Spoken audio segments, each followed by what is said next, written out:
কাশ্মীরি আলুর দম একদম 100% পারফেক্টভাবে বানিয়ে নিতে পারেন বাড়িতে, তা আবার রেস্টুরেন্টের স্টাইলে।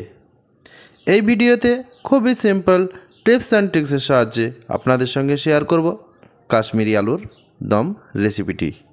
বাই দ্য ওয়ে, আমি মাসুম, আপনাদেরকে জানাই ফুডমেডে স্বাগত। তো চলুন আর বেশি কথা না বাড়িয়ে শুরু করা যাক আজকের। আমি প্রথমে নিয়ে নিয়েছি প্রায় 750 গ্রাম মতো আলু। আলুগুলোর সাইজ মিডিয়াম সাইজের, আমি খুব এখানে বড় সাইজের আলু নিইনি। প্রথমে আলুটাকে নিয়ে আমি 2 পিসে ভাগ করে নিলাম, দিয়ে ছুরির যে সামনের দিকের অংশটা আছে সেদিকটা দিয়ে জায়গা জায়গা কাট করে দিচ্ছি, ঠিক এইভাবে। আপনারা চাইলে এখানে ছুরি ছাড়াও আর একটা পদ্ধতিতে এই জিনিসটা করে নিতে পারেন। এক্ষেত্রে কি হবে, আলুর ভিতরে পুরোপুরি ভালোভাবে মশলাটা চলে যাবে, একই সঙ্গে খুব সহজেই আলুটা সেদ্ধ হয়ে যাবে। এছাড়া আপনারা কাঁটা চামচের সাহায্যে ঠিক এইভাবে জায়গা জায়গা পাঞ্চ করেও এই আলুটাকে ফুটো করে নিতে পারেন। আমি এখানে একটা আলু করে দেখালাম, বাকিগুলো সেম প্রসেসে করে নেব।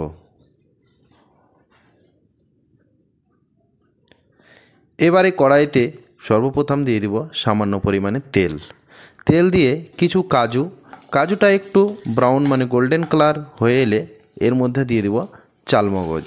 আমি এখানে চালমগজটা প্রায় 25 গ্রাম মতো নিয়েছি। এটাও একটু ভেজে নিয়ে ব্রাউন কালার হলেই তুলে নেব। আমি আগের থেকেই 4 চা চামচ পোস্ত ভিজিয়ে রেখেছিলাম, সেই পোস্তর জলে একই সঙ্গে ওটাকে দিয়ে একটা পেস্ট বানিয়ে নেব।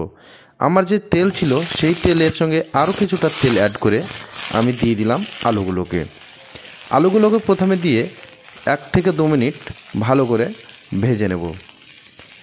একই সঙ্গে দিয়ে দেব 1 চা চামচ মতো নুন ও 1 চা চামচ হলুদ।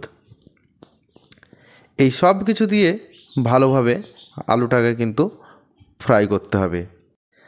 একই সঙ্গে খেয়াল রাখতে হবে গ্যাসের ফ্লেমটা লো টু মিডিয়াম রেখে আলুগুলোকে ভেজে নিলে ভালো হবে। কারণ হচ্ছে এখানে আমি যদি গ্যাসের ফ্লেম বা চুলার আঁচ হাই করে রাখি সেক্ষেত্রে আলুটা ভেতর থেকে সেদ্ধ হবে না, কিন্তু উপর থেকে পুড়ে যাবে।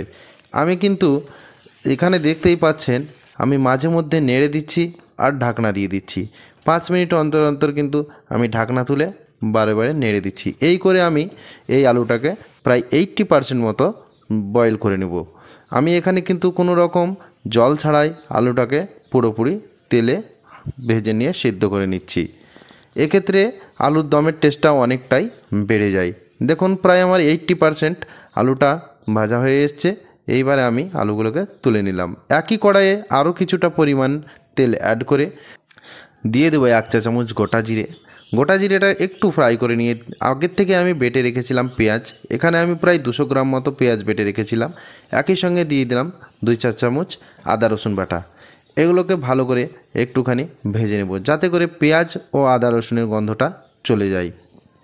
এই অবস্থায় দিয়ে দিব 1 চা চামচ হলুদ গুঁড়ো, স্বাদ অনুসারে নুন, গোলমরিচ গুঁড়ো 1 চা চামচ, কাশ্মীরি লঙ্কা 1.5 চা চামচ, টমেটো আগের থেকে আমি 2টো পেস্ট করে রেখেছি, সেই টমেটো পেস্ট দিয়ে ভালো করে মশলাটাকে ভেজে নেব যতক্ষণ না পর্যন্ত মশলাটা থেকে তেল ছাড়া ভাব আসছে ততক্ষণ পর্যন্ত।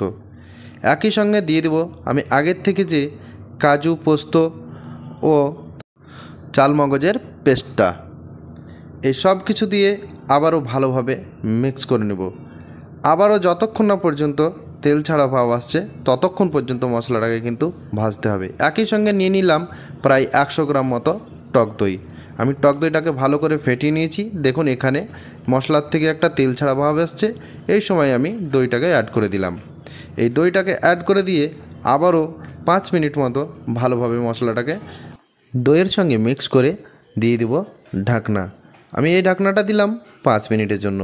5 মিনিট পরে ঢাকনা তুললেই দেখতে পাবেন ঠিক এইরকম সুন্দর একটা গ্রেভিতে তেল উপরে চলে এসছে। এই সময় আমি দিয়ে দিব ভেজে রাখা আলুগুলো। এই আলুগুলোকে আমি প্রায় এখনও 20% মতো সেদ্ধ হতে আছে। এই অবস্থায় এইভাবেই সেদ্ধ করে নেব। এখানে আমি সামান্য পরিমাণে জল অ্যাড করলাম। আপনারা চাইলে এর থেকে কম বা বেশি জল অ্যাড করে নিতে পারেন। তবে খুব বেশি জল অ্যাড করলে এখানে কিন্তু ভালো লাগবে না। আর টেস্টটাকে ব্যালেন্স করার জন্য দিয়ে দিলাম 1 চা চামচ চিনি ও উপর থেকে দিয়ে দিলাম গরম মশলা গুঁড়ো 1 চা চামচ।